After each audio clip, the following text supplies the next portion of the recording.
Steady, so it's too unpredictable. You don't know how much they're going to drink, and suddenly you're with a floozy. Golf is better. Jiminy Christmas. You think you're going to begin your life over and do it right. But what if you never get past the beginning? Watch the road. Mad Men, New Business. With a title like New Business, I was really expecting more action to take place in the office. And this week didn't give us too much of that. It was a little bit, but it wasn't satisfying for me. I've been rewatching the show, and I've noticed that as I'm going through it, this would probably be like the fourth time for me going through the whole series to this point.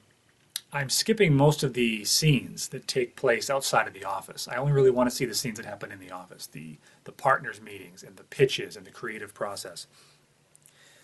Watching Betty ride horses with Noel from Revenge, or Pete and Trudy arguing about adoption, and Peggy and her family, her mother and the priest. I'm not watching a spin-off called The Adventures from Bay Ridge with Peggy's family. I'm not tuning into that like I would a Better Call Saul. That's a conversation for another day. But it makes you think too a little bit about life, because it does ring true how situations and relationships you have in your life that seem so important at the time, when you have some distance from it and things change and people move on and people grow and they adapt, those things that seem so important, maybe they don't seem so important looking back. I know I've had friendships, and you get into situations, and it's a common thing where someone's in high school and something embarrassing happens and they say, "Oh, I'm going to die. I can never go back. I can never look at myself in the mirror again after that. I'm so embarrassed." But you give it a year or two, everybody forgets about it, and everybody moves on. And it really reminds me of the scene in season 2 where Dawn says, "It will amaze you how much you can pretend like this never happened." That's a paraphrase. I don't remember the exact quote. But moving forward. And unfortunately, that's something that Dawn doesn't seem able to do. He's in a rut. He's in almost like a time loop where he's reliving things and he keeps running into different people. And he is definitely,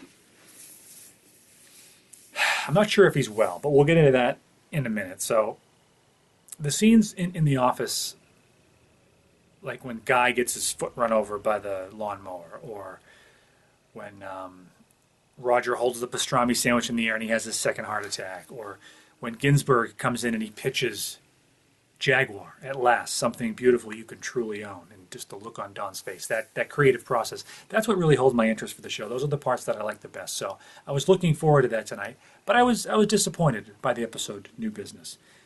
This was an episode where female power is brought to the forefront, and it's embodied by Pima's striped pantsuit, for sure. That's the physical manifestation of this abstract concept. And we see Megan seeking independence from Dawn. We see her mother trying to support her, and her sister, who has her own agenda.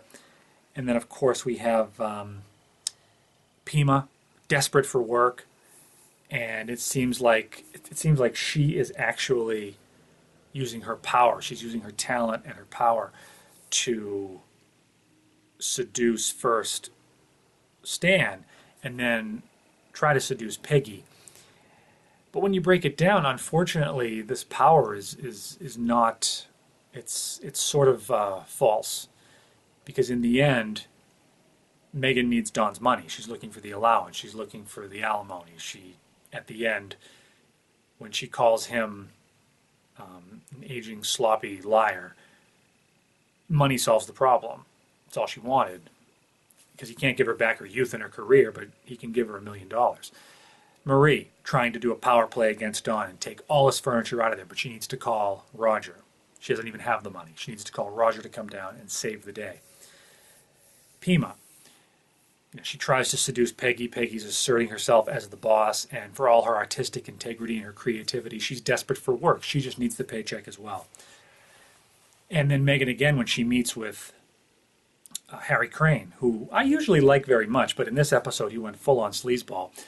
She meets with Harry, and again, she's looking to him to help her with her career. She has nothing right now. And Harry, unfortunately, I mean, take your time, Harry, right? I mean, have a few drinks, talk a little bit, see if there's any mutual interest. But he basically says to her, yeah, if you sleep with me, I'm gonna try to get you an agent, and I'm gonna try to help you out. And she says, I'm not interested.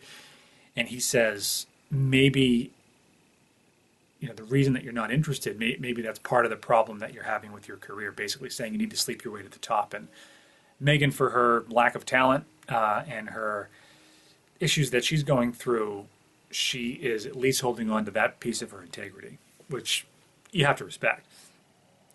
So Marie calculates her daughter's worth in furniture, but she doesn't have the backing to do it. And in an episode, we only have 6 episodes left, counting this one, and to spend so much time on Megan's family, and to spend so much time on this new character, Pima, who, for me, doesn't move anything forward. I mean, it's unless Peggy's going to come out and say, "Oh, I'm very interested in this." I don't see why Stan, being with this older photographer, moves the story forward for me at all. And we have 6 precious hours of story left to waste so much time on these situations that, frankly, I don't care about. I don't really care much about Stan Rizzo. He's a fun character, but his character arc is not something that interests me.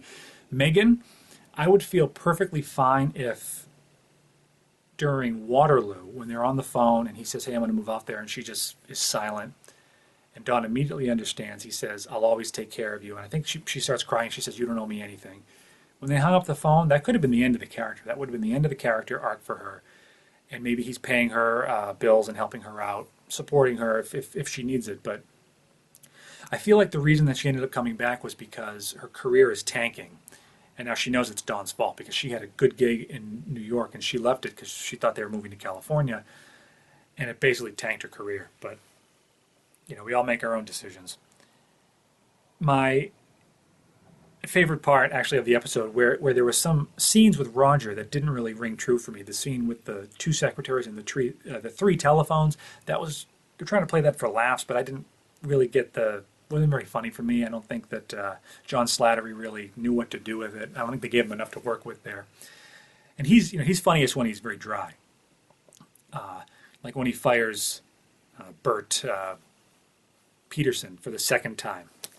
That, he's his best when he's being very nasty like that sometimes. But my point is, the one scene that did work for me with Roger was when Megan comes in and sees that obviously, all the furniture's gone and he was just with his mother.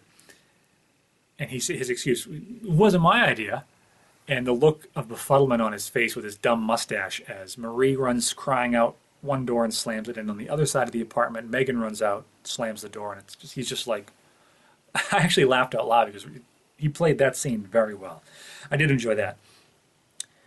So we're way ahead of ourselves. The episode opens with, we're going back to the beginning. The episode opens with Dawn and Betty, and Dawn is making milkshakes for the kids, and it seems like it's just they're very, very happy. And honestly, the first time when I watched it, I wrote down on my notes, I wrote flashback, because it actually fooled me. The set design, I thought it was the old Draper house from the first couple of seasons. It was their old house. I thought this was going to be a flashback, and I'm looking at the 2 kids, and I said, that's Bobby and Jean. I'm trying to think of when Jean was that big at the old house. And then, of course, Henry Francis comes in, and I realize that they're at his house. And it's funny how that family unit, where it's Betty and Henry and the happy kids, as Dawn's leaving, he looks back, and he just looks back with longing and regret, and he sees this happy family who's getting on fine without him. And this is, unfortunately, as we get into the 70s, it's going to become more rare to have this, situation that they have where you have the stay-at-home mom and the father works, single income, kids, big house in the suburbs. That's much more of a 50s thing, I'm led to understand. So as we get into the 70s, that's going to become more rare, and it's almost like a time capsule when you look at the decor in that house. It's very 50s, very 40s, actually, as far as I understand. But Dawn looks back, and I can't help but be reminded of what Betty told him in season 2 after the whole Heineken thing, and she knew he was with Bobby Barrett, and they laughed at her for buying the Heineken, and she basically throws him out. And he goes to California for a while. I think the name of the episode was Meditations in an Emergency. He comes back, or it could have been The Mountain King, but he comes back, and she says, it really hasn't been that much different without you. We're getting along just fine. And I think that has never been more true for Don than when he looks over his shoulder and he looks back at the family. Henry's there. They're having their milkshakes. They're happy as anything. They don't need him. And that for me, that would hurt more than anything that she could say. The fact that she's just doesn't need him anymore. One thing I want to mention about that is he mentions that the milkshake machine was broken at the diner, and I really hope he wasn't taking his kids looking for Diana. That would be very wrong and creepy, but they didn't specifically say that, so I have to believe that that's not what was happening. So Don takes a nice long look at his family. He walks out, and he's wishing he could stay. Now, we haven't seen Sally yet for 2 episodes. Where is she? What is she doing? She's still at boarding school, I assume. In this episode, we didn't see Ken again. I mean, are we done with Ken for the series? I'm not sure. We didn't see Joan at all, which for me was a glaring omission. But Sally, I'm very curious as to where they're going to pick that up, because where we last saw her in Waterloo, her father was telling her not to be so jaded about life. She was smoking. She was almost Betty Jr. And we got to make sure that she doesn't fall into that trap, that she doesn't turn out, as jaded as Betty is now. So I'm looking forward to seeing, hopefully next week we see Sally and we pick up with her. So it's a good enough time as any to talk about Olivia. No, what's her name? Whatever, the waitress. After seeing the ghost of Rachel and then actually running into Sylvia in the elevator, I think the next person on Dawn's sort of trip down memory lane should be Dr. Faye Miller. Because who better to have in an episode where Pete Campbell actually says, Jiminy Christmas, think you're going to begin your life over and do it right, but what if you never get past the beginning again? What a perfect opportunity that they missed in this episode to bring back Faye, the woman who told Dawn, you only like the beginnings of things. And it's very true. That's what he was looking for with Diana. He was, what did I say, Olivia before? Diana. He is just looking for another fun beginning. It's that rush of being with someone new, and that's what he lives on. That's really his drug of choice, even more than the Canadian Club. And that is what he needs to do as a character, is get beyond that. He needs to get beyond that and learn to just be himself with someone. I mean, he's accepted the reality of Dick Whitman. He's accepted more the reality of who he is. But he's not allowing himself to move forward, which is his own advice. He's always telling his staff, be prepared to take a great leap forward. But he himself is not able to do it. Speaking of Pete, his haircut, when I see Pete's haircut, it reminds me a little bit of the cat with the lime helmet. Let me just throw up an image of that. It reminds me of that. Pete's haircut. I don't know. Maybe it's just me. Next thing I want to touch on is, to have a relationship with Diana, the only person in New York probably that's more damaged than Don Draper. And this is who he's going to run after. He could have more or less any woman he wants in New York. And, and any model, any actress. And of course, he has the charisma to be with a more mature, sophisticated woman, someone who could challenge him intellectually. He's passing that all up to chase this waitress around. And I got a little bit confused because there's some talk online about how maybe he had some kind of an aneurysm, and that's why he saw Bert Cooper dancing, and this whole thing is in his head. He's lying in a hospital somewhere. I think that would be kind of a sort of a lame ending. That would be kind of like a Newhart ending or like a St. Elsewhere ending, which I wouldn't really appreciate. It'd be interesting, but I think we as an audience deserve better than that. But they are messing with time a little bit, because if you look at the speech Nixon made last episode, and then you look at the date on the check that Dawn writes in this episode, only about a month has gone by, and she's explaining that she quit her job at the diner, she went back to Racine to see her family, she came back, got in a new apartment, and she got a new job at this other restaurant, and Dawn was there, and he's been looking for her the whole time, nonstop. You've got to ask yourself, really, was a month enough time to do all that? Maybe, but it really made it sound like it was a lot longer, which just kind of, I think, plays into the theory that they're playing with time and space here a little bit, and especially, Dawn having dreams about Rachel Menken, and he's running into Sylvia, and he's seeing Betty, and it's very idyllic, and he's being a great father. He's making milkshakes. Everyone's getting along. Either he's had a little bit of character growth there, or it's all in his head. I'm not sure. We're going to find out next month for sure. So I feel like, in the words of Tyler Durden, if I may, maybe another woman is not the answer that Don needs. Maybe that's not what he needs right now, is another woman. I think he should take the advice of the senior Mr. Price, Lane's father, and put his house in order. He needs to get himself together. He needs to put his life in order, get his career on track, and he needs to move forward and take his own advice. Move forward from this cycle of damaged brunettes that he just can't seem to get out of. Speaking of Lane, did you notice the Mets pennant back on the wall? I see that and I just can't help but think of Lane. I really enjoyed the character of Lane. I liked him very much. And I really, just to touch on Lane for a second, Don, the man who's always asking for forgiveness from people, from Betty, from Megan, couldn't forgive Lane for forging his name. I know that was a breach of trust, but how many people has Don breached their trust? How many times has that happened? And he's asked for forgiveness. So I thought it was hypocritical of him to say, Lane, I can't trust you, and he's got to throw him out after everything he did for the firm. I think he could have given him a pass on that one, because that money, as Lane said, is nothing to Don. But this is not the episode we're talking about today. I think Don should have forgiven him, and of course Lane should have just asked for the money. But as Mrs. Price said, it was pride, and then it was ambition. And he wanted to think that he was Don Draper as well, and he wasn't. So he destroyed Lane by not giving a break, so why should the universe give Don one, is a question that I'm asking. Does he deserve it? And do we as the audience even care? Are we still in this man's corner? It's something that I ask myself. So Megan and Don, they seem to part very peacefully on the phone during Waterloo. And I want to just stress again that if I was in any way in charge here, I'd, of course, be much more creative and much richer. But I would have ended Megan's story there. And we would not have seen her in season 7. But they bring her back. They devote almost an entire episode to her and her family, which I think was a misstep.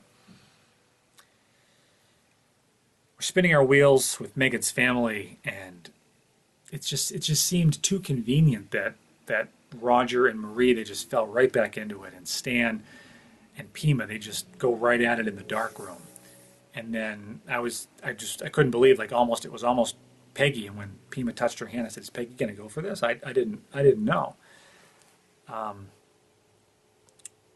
So I would have loved to feel more of a connection with some of these characters than just feeling sad for them. I just felt sad for Peggy in this one, sort of asserting her control. I felt sad for Stan. What is he doing? He's got this lovely girlfriend at home. And, what is he doing? He feels creatively drained, and he feels emasculated that this powerful woman is twice the artist that he is, and he's desperate for her approval. But he shouldn't, because she's down on her luck. She needs him for the work. He thinks that he needs her approval, but she needs his push to get the business. She needs his referral to pay her bills, which is sad too. I would have loved to see Don play golf in his suit. That would have been great. I would have really liked to see Pete and Don work the client at the golf course. Maybe that client could have been someone that we could have done. Maybe that would have been the new business. That would have made much more sense to me. I almost feel like they cut that scene out, but that would have been a great scene to see them on the golf course. When Don arrives home at the end, and of course that's the image I chose here for my backdrop, as if they didn't hit us over the head with it enough last week when he turns on the lights and he sees this empty apartment. Now he really sees an empty apartment, and it's as empty as he is inside. They're beating us over the head with this metaphor, but it doesn't look to me like he played a full round of golf. He doesn't seem dirty. His suit doesn't seem out of place. I mean, for a man who, to basically accept a booty call, gets up at 3 a.m, puts Brill cream in his hair, and puts on his 3-piece suit just to greet her at the door and then get undressed immediately. I mean, that's a level of vanity right there that I can't explain. I think that Don would have just answered door in his jammies, but that's not the choice he made. So this existential crisis that Don seems to be having, it's either going to end with him finding happiness and redemption, or he's going to find out what it's like to take a header off that balcony that everybody keeps mentioning. So next week, hopefully we get back to the business of making ads. Next week is the forecast. Hopefully we get back to the business of making ads and we get back to real business, real new business. And Don, I hope he gets one more carousel moment. I'd like to see him get one more good pitch. It's been a while. I think he deserves it. I think we as the audience deserve it. And I think it would make him happy. And what is happiness? It's just a moment before you need more happiness. We'll see you next week for the forecast. Thanks.